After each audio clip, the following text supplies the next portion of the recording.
अस्सलाम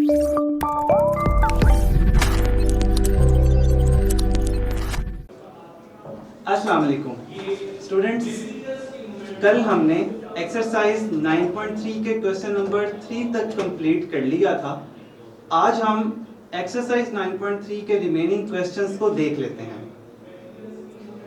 9.3 में question number 4 के बारे में अगर देख लें तो क्वेश्चन 4 में स्टूडेंट्स आपको एक इक्वेशन दे रखी है और इस इक्वेशन में से x की वैल्यू डिमांड कर रहे हैं। जितने भी एंगल्स हैं वो वही एंगल्स हैं जिनकी वैल्यूज को हम या तो टेबल से देख चुके हैं या फिर हम उनकी वैल्यूज को कैलकुलेटर से जानते हैं। तो हम इसका सॉल्यूशन स्टार्ट करेंगे।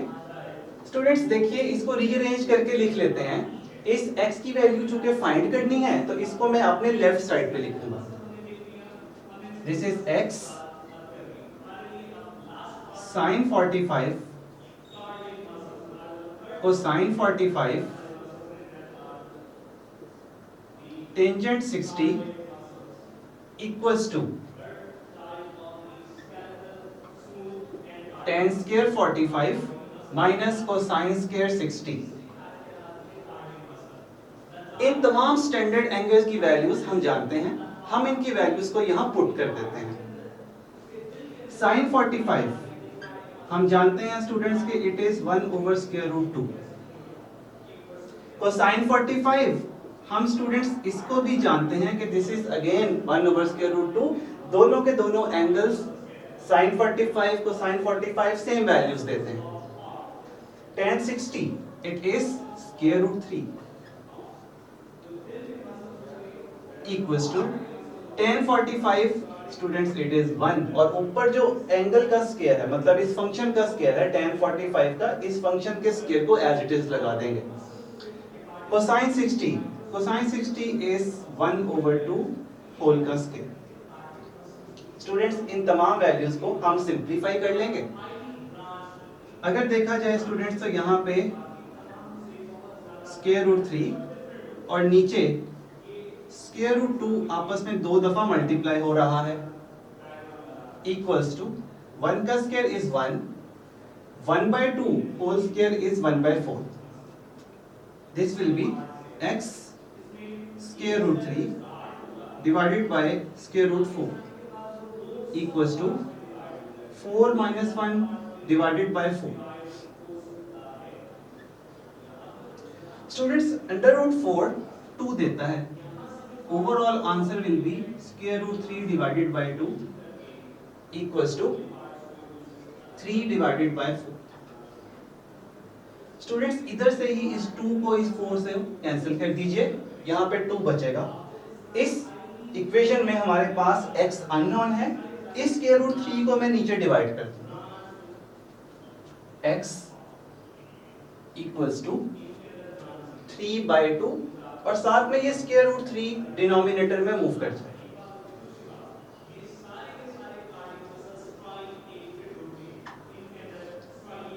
स्टूडेंट्स इस 3 को हम 2 दफा स्क्वायर रूट की फॉर्म में लिख सकते हैं।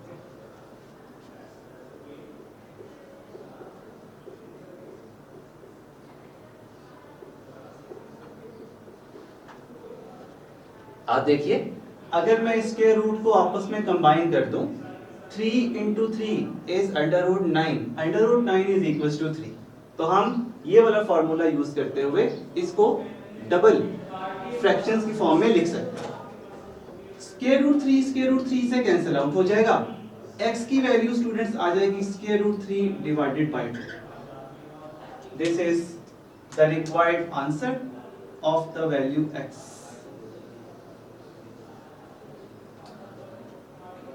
नेक्स्ट स्टूडेंट्स को टर्मिनल एंगल की बात कर लेते हैं। क्वेश्चन नंबर 5 में जो वैल्यू हमारे पास यूटिलाइज हो रही है, it is basically question number 5 वो कोटर्मिनल एंगल्स के बारे में बात कर रहा है। तो पहले हम कोटर्मिनल एंगल्स के कॉन्सेप्ट को देख लेते हैं। Coterminal angles, the angles with same initial and terminal side are called coterminal angles. Students coterminal में ये वर्ड को आपने सुना होगा, कोप्लेनर, ऐसी डेली लाइफ में भी आपने को का वर्ड सुना होगा।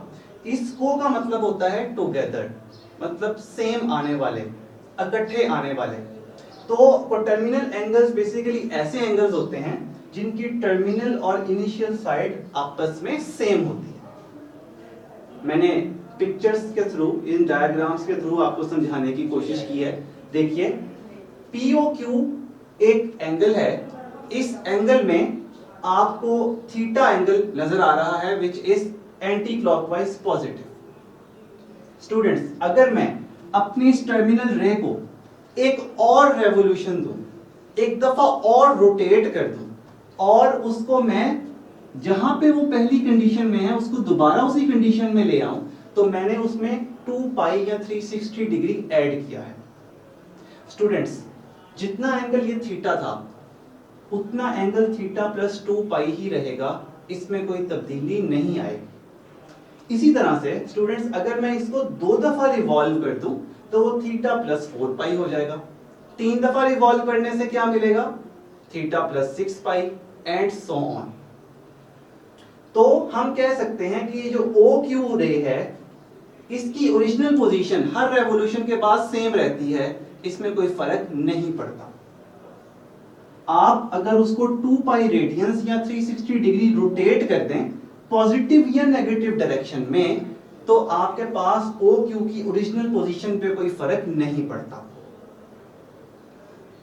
इसी तरह स्टूडेंट्स, इधर हमने एंटी क्लॉकवाइज रोटेट किया, अगर हम क्लॉकवाइज रोटेट कर दें, अगर हम क्लॉकवाइज रोटेट कर दें तो POQ थीटा माइनस 2 पाई के बाद एक रेवोल्यूशन देगा और थीटा माइनस 4 पाई के बाद 2 रेवोल्यूशन देगा। आपके सामने पिक्चर में इस डायग्राम में बता दिया है।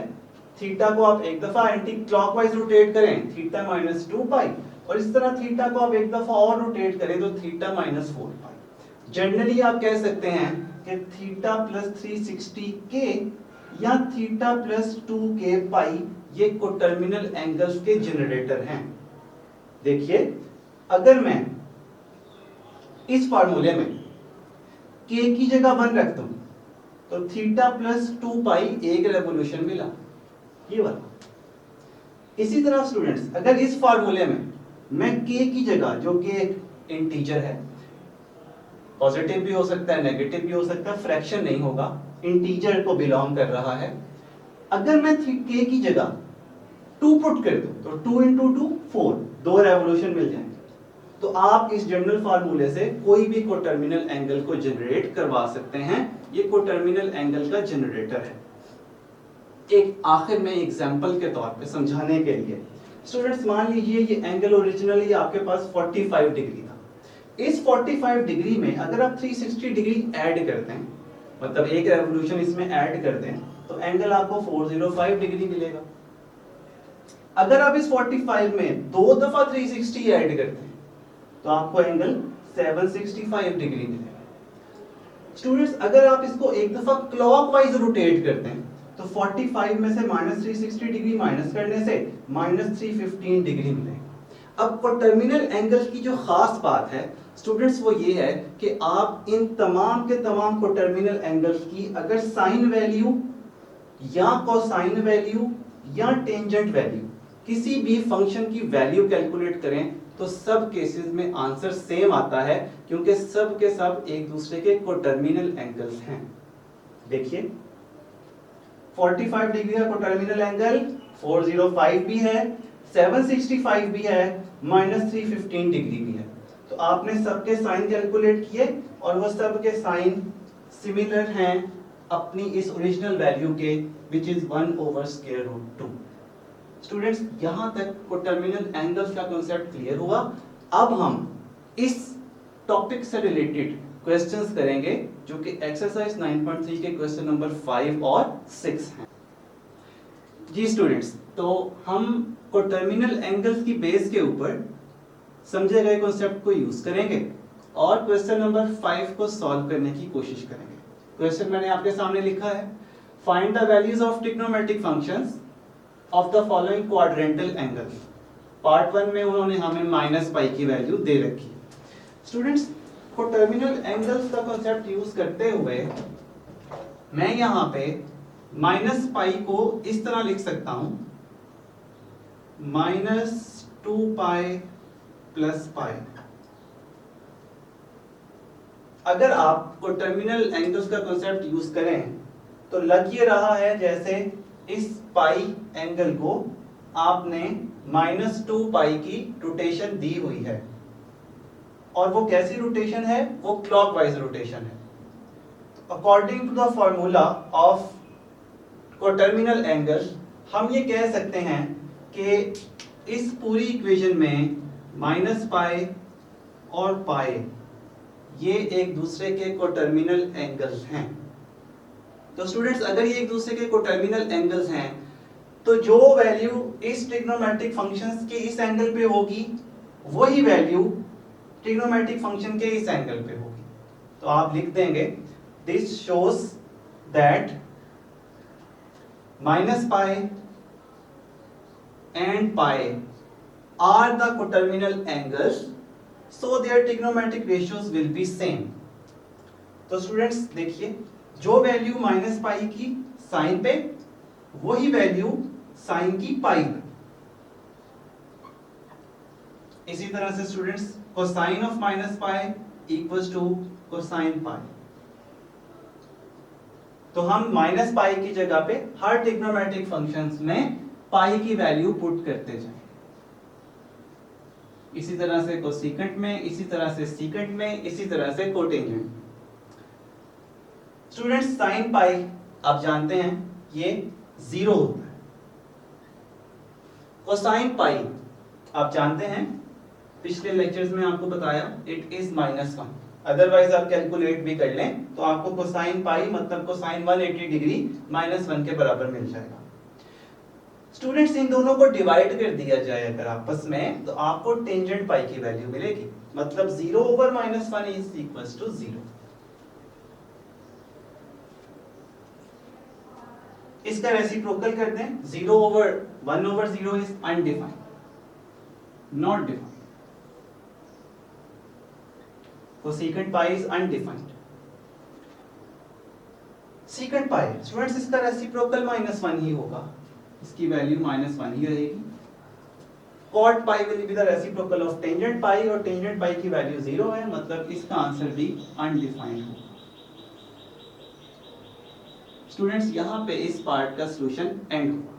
तो करना आपने ये था, एक दफा दोबारा देख लीजिए, इस क्वाड्रेंटल एंगल की ट्रिग्नोमेट्रिक फंक्शंस की रेशियोज फाइंड करनी थी। तो आपने इसको -पाई को इस फॉर्म में लिख दिया। इस फॉर्म में लिखने की वजह कि हम इसका कोटर्मिनल ढूंढना चाहते थे। तो इसका कोटर्मिनल एंगल ढूंढने के लिए हमने कोटर्मिनल एंगल का स्टैंडर्ड फार्मूला यूज किया, -2 pi plus pi equals to -pi. Means कि अगर -2 पाई में पाई ऐड कर दिया जाए तो आपको -पाई मिलता है, यानी -पाई और पाई एक दूसरे के कोटर्मिनल एंगल्स हैं।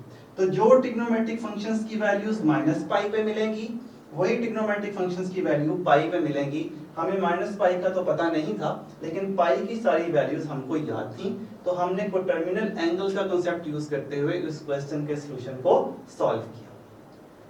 मैंने वो वाले पार्ट्स चूज किए हैं जिनकी मदद से आपको क्वेश्चंस के बेसिक आइडिया को समझने में आसानी होगी। हम पार्ट नंबर 2 नेक्स्ट लेक्चर में करेंगे, लेकिन उससे पहले हम पार्ट नंबर 6 की बात करते हैं। देखिए, आपको 1530 डिग्री 1530 डिग्री दिया हुआ है और पूछ रहे हैं कि इस क्वाड्रेंटल एंगल की वैल्यूज निकालें। ये एक बड़ा एंगल है, हमें इसकी वैल्यूज नहीं पता। मैं आपसे पूछूं बताएं साइन 1530 क्या होगा, तो आप बगैर कैलकुलेट किए नहीं बता पाएंगे। लेकिन अगर हम इसका कोटर्मिनल एंगल ढूंढ लें तो हम इजीली इसकी सारी वैल्यूज को फाइंड आउट कर सकते हैं। तो करना क्या है, तरीका स्टूडेंट्स ये है कि 1530 को हमने 360 पे डिवाइड करना है, और हम ये देखेंगे कि 1530 में कितने 360 हैं। तो अगर मैं 1530 को 360 से डिवाइड कर दूं तो स्टूडेंट्स इसको अगर हम करीब तरीन वैल्यू जाने की कोशिश करें तो करीब तरीन 4 से डिवाइड करने से 1440 मिलेगा। इसको मैं सब्ट्रैक्ट कर रहा हूं, माइनस का साइन चेंज करके, प्लस से माइनस हो जाएगा, और स्टूडेंट्स अगर आप इसको इसमें से माइनस कर दें तो आपको 90 मिलेगा। मींस के आपके पास 1530 में 4 360 हैं और अगर आप उसमें 90 ऐड करते हैं तो आपको 1530 वैल्यू मिल रही है। कैसे लिखा जाएगा इसको? 1530 को लिखिएगा 4 इंटू 360 प्लस 90 डिग्री। स्टूडेंट्स इसका मतलब ये है कि अगर 360 डिग्री को 4 दफा मल्टीप्लाई किया जाए आपस में और उसमें 90 डिग्री ऐड किया जाए तो आपको 1530 मिलता है। मींस क्या मतलब हुआ कि 90 और 1530 एक दूसरे के कोटर्मिनल हैं, क्योंकि आप 360 डिग्री में इसका इंटेग्रल मल्टीपल ऐड कर रहे हैं, जो कि कोटर्मिनल एंगल का बेसिक जनरेटर फार्मूला है।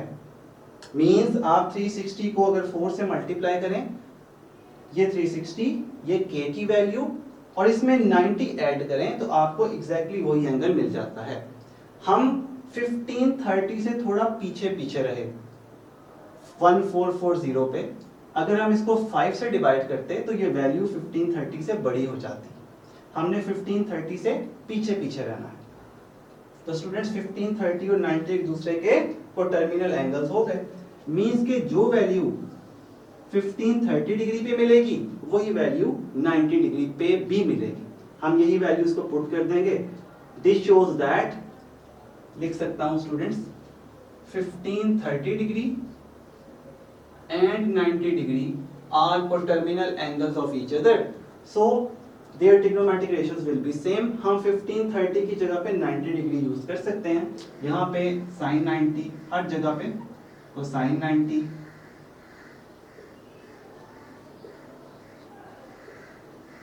और कोटेंजेंट 90। मैंने डिवीजन में यूज करते हुए डिग्री का साइन नहीं डाला, लेकिन जब मैं क्वेश्चन में वैल्यूज पुट कर रहा हूं तो मैं ऊपर डिग्री का साइन डाल रहा हूं। तो स्टूडेंट साइन 90 हमें पता है 1 है, इट इज 1। कोसाइन 90 हम जानते हैं स्टूडेंट 0 है, और tan 90 हम जानते हैं कि अनडिफाइंड। इन्हीं के रेसिप्रोकल कर लीजिए। 1 का रेसिप्रोकल 1, 0 का रेसिप्रोकल अनडिफाइंड, और अनडिफाइंड का reciprocal 0। cot 1530 equals to cot 90 which is equals to 0। तो स्टूडेंट्स ये था बेसिक आइडिया कोटर्मिनल एंगल्स का, और उसकी बेस पे हमने क्वेश्चन नंबर 5 के पार्ट नंबर 1 को सॉल्व किया और पार्ट नंबर 6 को सॉल्व किया। अभी तक के लिए यहीं पे रुकते हैं। अगले लेक्चर में हम क्वेश्चन नंबर 5 को मजीद देखेंगे और इसमें आने वाली नई चीजों के बारे में भी पढ़ेंगे। आप सबका बहुत शुक्रिया। अल्लाह हाफिज।